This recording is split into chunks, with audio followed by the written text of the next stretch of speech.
Welcome to Rooting for You, a seasonal gardening podcast for non-experts. I'm Tess, and I know nothing. And I'm Alyce, and I know some things. Each week we'll chat about one gardening topic and then discuss the effort-reward payoff by asking, is the juice worth the squeeze? Just a heads up, there might be a bit of swearing in this episode. You've been warned. This episode we're talking about leafy greens. Rocket's one of my autumn crops and I'm very excited for this discussion. I put my rocket seedlings in the ground a couple of weeks ago and they are growing very nicely, which makes me very happy. Alyce also assures me that it isn't too late to get your autumn leafy greens in the ground now. In my little garden, I probably won't be making myself big salad bowls every night, but what I have found to be great about growing my own so far is that I can just snip off a few leaves and pop them in a sandwich or stir through pasta. You can imagine I've very much been freestyling my rocket care and harvesting so far, so we'll have to cover that in this chat. But Alyce, first things first, let us talk about lettuce. Oh, how's the garden pun there, Tess? I'd also like to say, how good is rocket stirred through pasta? So good. That is actually one of my favourites. Now, I was very excited about the leafy green episode as one of our first because rocket and lettuce, which is the two ones I think we're going to focus on today in the leafy greens discussion, actually thrives in the cooler weather. And there really aren't that many crops that you can say that for. So these crops you actually don't want to grow in summer. So like your tomatoes, your cucumbers, zucchinis, pumpkins, let them have the summer, the warmer months. Exactly. And then in winter, we can go for our rocket and our lettuces. And they also can tolerate part shade, which means that in winter we have a lot more shade than what we do in summer, and there might also be a corner of your garden that gets a little bit less sunshine. Perfect for your rocket and lettuces. Also, actually, you can happily grow them in small pots, which, for my garden, not so much of a thing. But if you have a small courtyard or anything that's small, a balcony, or if you have some spare pots that you can then move them around your garden even. Exactly. Yeah. And, a lot of the time, pots that we have around the garden are quite shallow, like they're probably only like 20 centimetres deep. Most things that are edible, you can't grow in a pot that shallow, but lettuce, rocket, totally fine. Oh, that's great to know. It is. So any little polystyrene box, whatever you've got at home, you can turn into a salad bed. Fantastic. It's also one of the easiest to grow from seed, which makes it so much cheaper for us at home. Like a seed will cost you $1.50 a packet, and that's got more seeds in it, more salad than what you could eat in a year, that's for sure.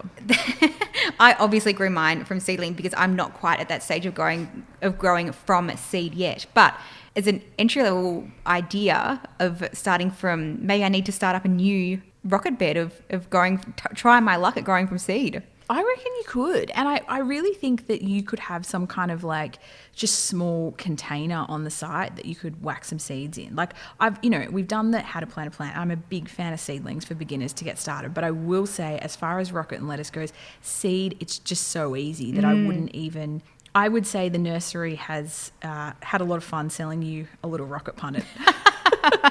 Fleecing me. But we're all about trial and error. So might be a really good place to start in the seedling department. I think so. What else do we need to know? How much water? So light, you covered off a little bit, so that it can go in a part shade area of your garden. So we've covered off on the position. If it's got full sun, brilliant, especially in winter. That's fine too. Totally fine. In winter. Again, in summer, this is more problematic, but we're not worried about that. In summer, we're going to use our space to grow other fun things. In winter, we're going to focus on the salad greens. So full sun is fine, great. Part shade, also acceptable. Now we need to prepare our beds, and I crap on about this every episode, but we need to feed our soil so our soil can grow healthy plants. So just like I said in the autumn prep episode, what was that, episode 3, we've cleared the beds out. We want to add some nutrients before we put our salad greens in. Now, a lot of gardening terms are going to refer to, or like, I don't know, gardening resources, NPK ratios. Have you ever heard of that? Absolutely not. Well, I probably heard about it for 5 years before I actually had any idea what it means. And I think for all intents and purposes, there's no reason for us beginner gardeners to go into it. But what it basically says is different nutrients are needed to do different things in the garden. Nitrogen is needed to grow big leafy stuff. Okay. That's what's important here.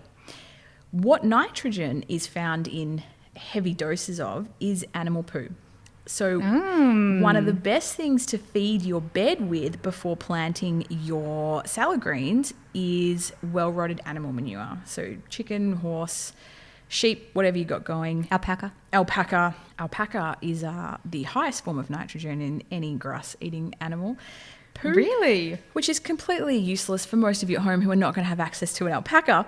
But if you do, alpaca poo is brilliant for salad greens. As a brief aside, we have 2 mascots for the podcast, and they are Kath and Kim, who are Alyce's 2 alpacas. Kath and Kim, the alpacas. They make me this beautiful pelletized manure, and they even do it in the same nitrogen. spot. High nitrogen. Beautiful. That's why my lettuce tastes so good. Oh, there Kath you and go. Kim's shit. But look, not everyone's going to have room for an alpaca. They're not. So look, if you don't have access to an animal, go to your nursery and buy some well-rotted animal manure. Failing that, your compost, which you will have in brilliant supply from last episode, will do an excellent job of adding nutrients, in particular nitrogen, to the salad patch. But I will say animal poo is my pick here. Whichever form, however you're going to get it, get the animal poo in. So we've got the bed prepared. Now we're going to plant the seeds. This needs a whole episode, let's be frank, but to give it a brief overview, we're going to sprinkle seeds about.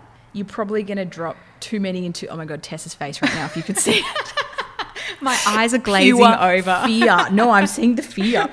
The thing with the lettuce and the rocket, right, they're really tiny plants. So just sprinkle some seeds about. If you get a big dollop here or a bit of space there, like it really doesn't matter. And it won't, so if they are a little bit closer together, it won't be as detrimental to them, for example, as tomatoes that needed heaps of room. Yeah. They can live a little bit more snug. They can, exactly. And also, once they start coming up, if you notice there's some patch that you've like really gone heavy-handed, just pull some of them out. Okay. You know, and then you can eat those young ones as like microgreens, you know, so it's not a waste. Very trendy. Totally trendy. So give it a sprinkle. I mean, try and get it even, but whatever. And then get your hands, you know, you might want some gloves on, and just like rake through the soil with your fingers, and that'll kind of like work the seeds into the ground. How deep are we raking through? Like an inch or? Like a centimetre. Okay, so they're quite shallow. The rocket seeds in particular are tiny, and lettuce seeds are a bit of a different shape, but also bloody tiny. And the rule of thumb is the smaller the seed, the shallower you plant it, or the deeper the seed. A good rule of thumb.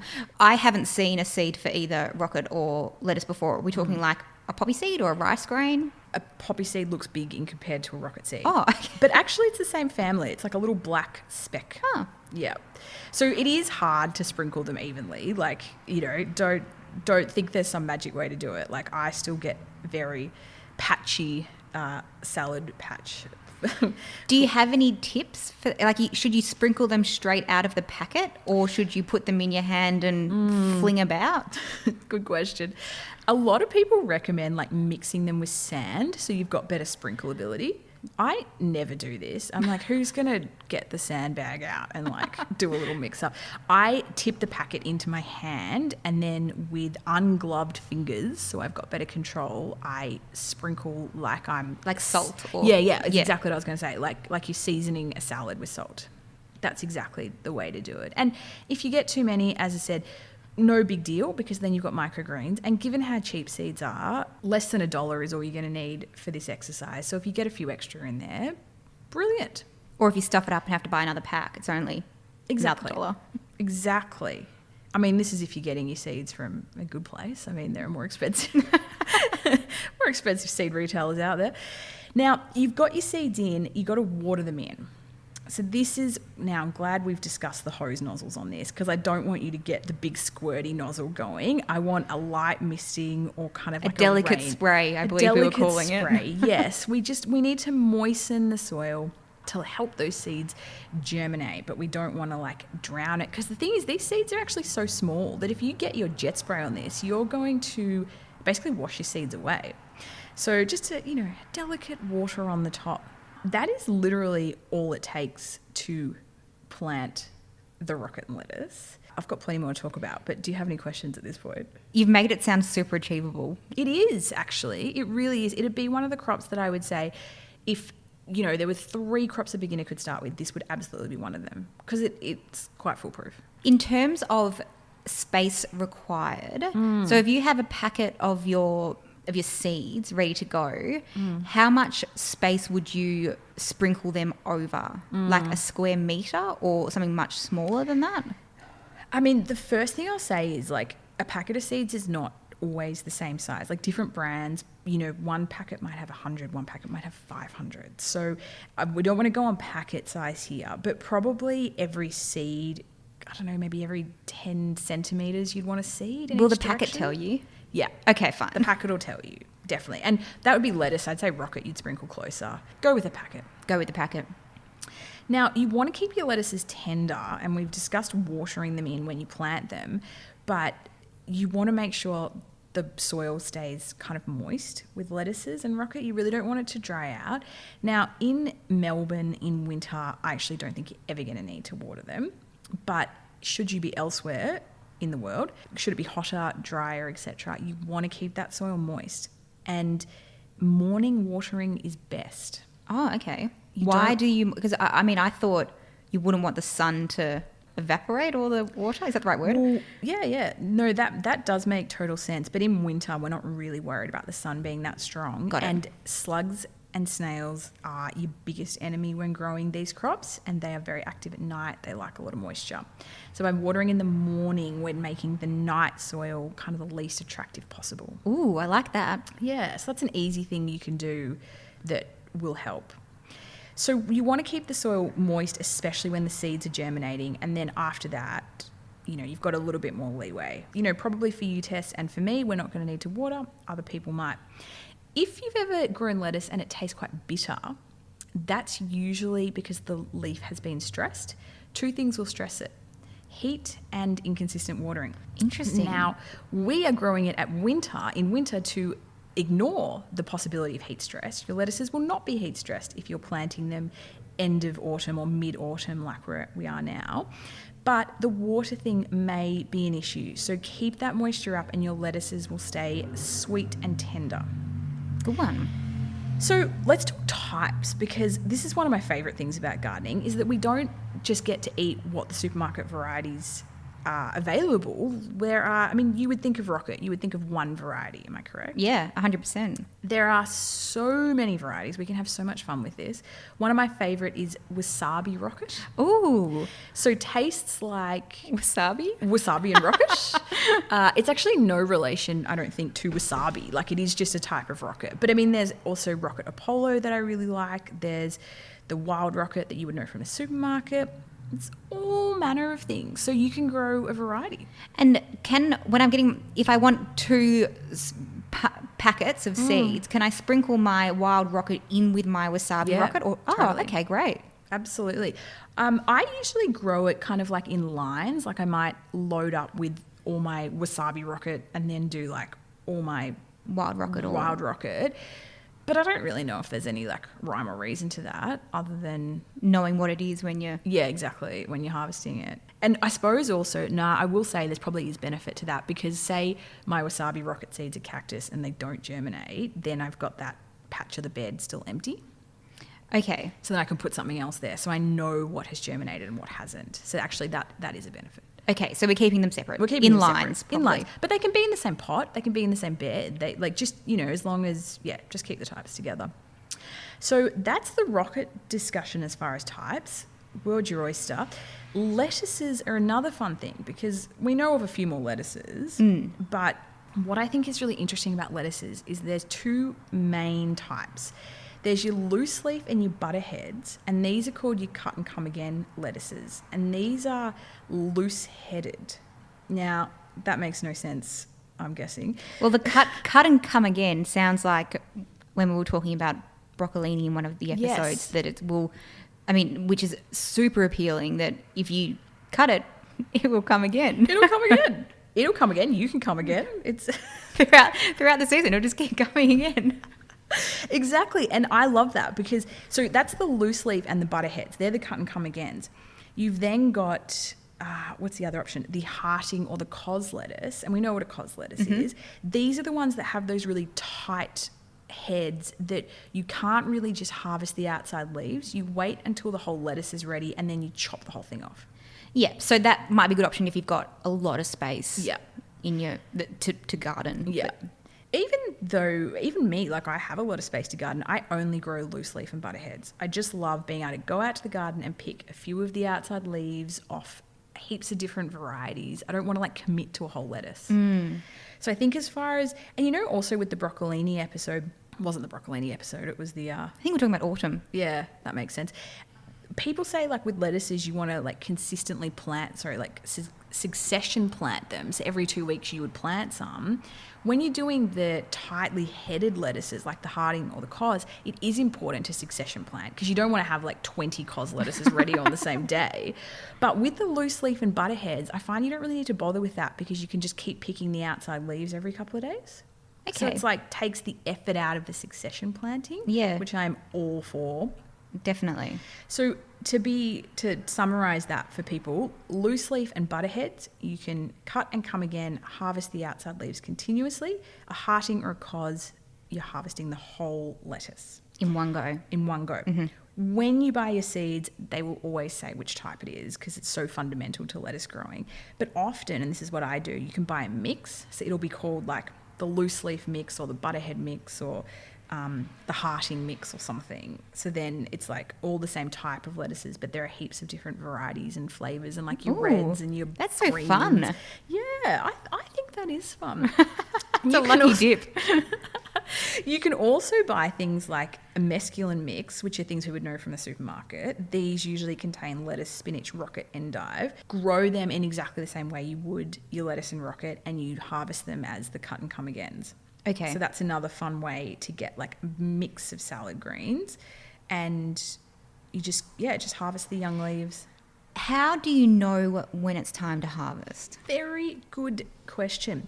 From about 4 weeks on, you're going to have stuff to harvest, especially your rocket. It's going to be quite fast growing, which for winter, there is nothing else I can suggest, maybe other than a radish, which you're going to have such quick results. The second you see a leaf big enough that one would eat it in a salad, you can start harvesting it.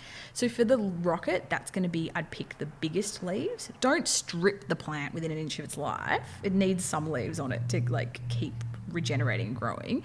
But pick the biggest leaves. These are usually going to be the outside leaves. Same with the lettuces. You're going to pick the largest outside leaves, leave the smaller middle leaves, and they'll grow into the bigger outside leaves in a week or two. Great.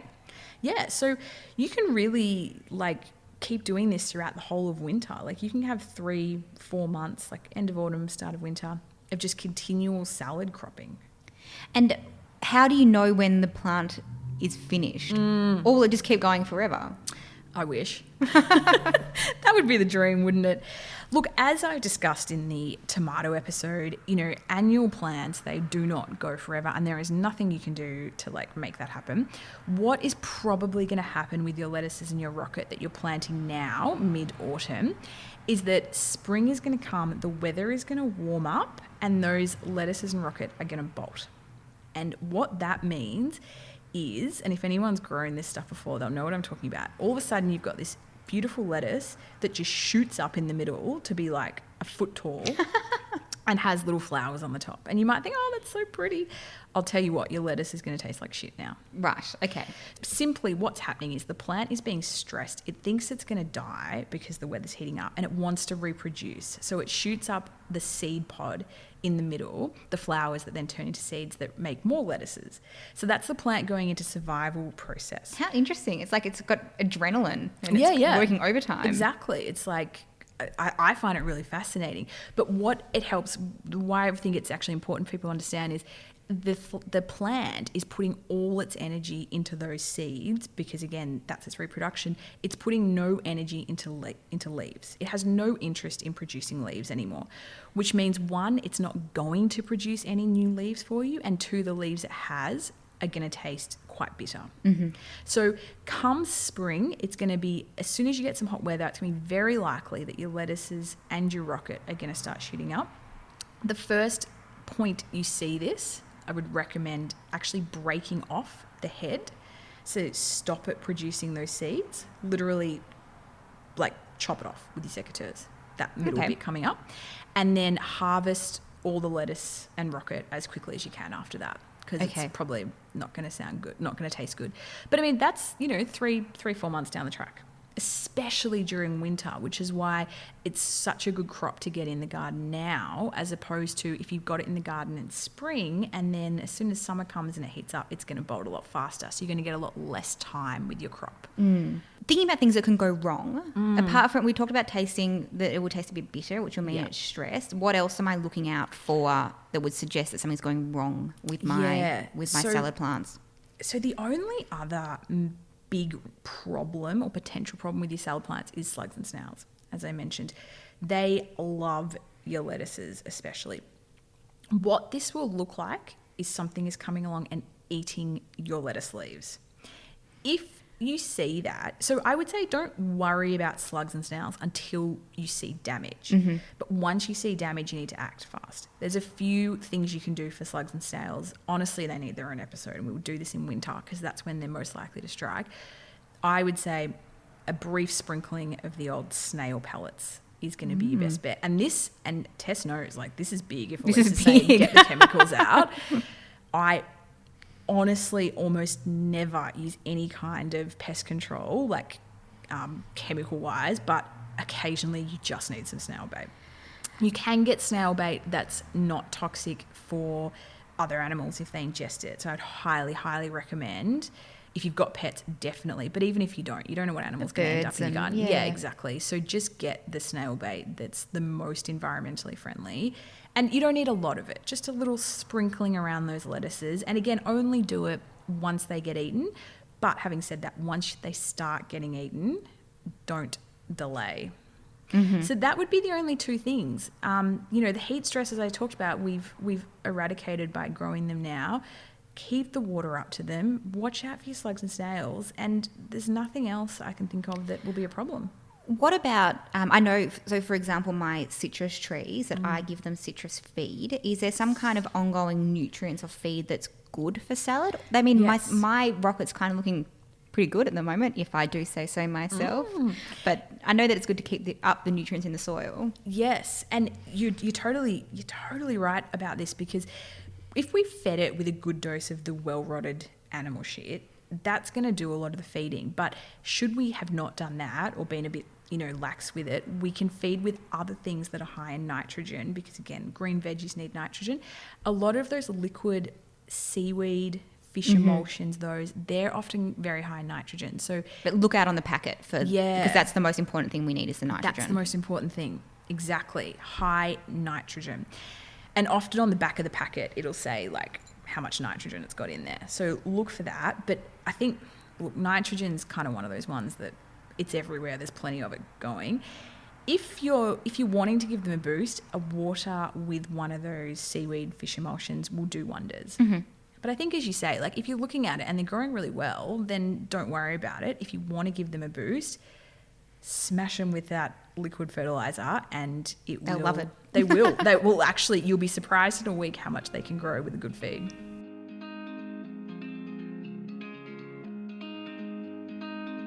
So the big question, is the juice worth the squeeze? This is where we look at the effort-reward ratio of today's topic. The categories are: superstar, high effort, high reward. Completing this will make you feel like an absolute rock star. Best on ground, low effort, high reward. Quick wins and fill-ins, low effort, low reward. And finally, the wooden spoon, high effort, but not much reward. Leafy greens, where do they fit on the squeezy juice matrix for you? Oh, I love him. I love him. Again, this is just me just saying how great everything is. Look, I will say superstar, high effort, high reward. I mean, why am I saying high effort though? It's not high effort. No, I'm going to say... Nothing you've described today has been high effort. Yeah. No, I'm going to start again. Yeah, okay. Best on ground, low effort, high reward. I think also salad's one of those things where you do eat it really often. So as far as the reward goes, it's not like it's something that you're going to, like a quince, for example. I love quinces, but I mean, how often is one reaching for a quince? Not very often. So I think the reward comes into the fact that it is such a versatile crop as far as incorporating it into your life. The effort, we're growing it from seed, which is super cheap. So that's another factor here. It doesn't need a lot of sun. It feels like, in winter, it'll kind of just keep itself pretty watered in, Exactly. Right. We're not even watering it. we're barely even adding new nutrients if we're putting our animal poop at the beginning. Exactly. I mean, this is a no-brainer, guys. Another best on ground. Another best on ground.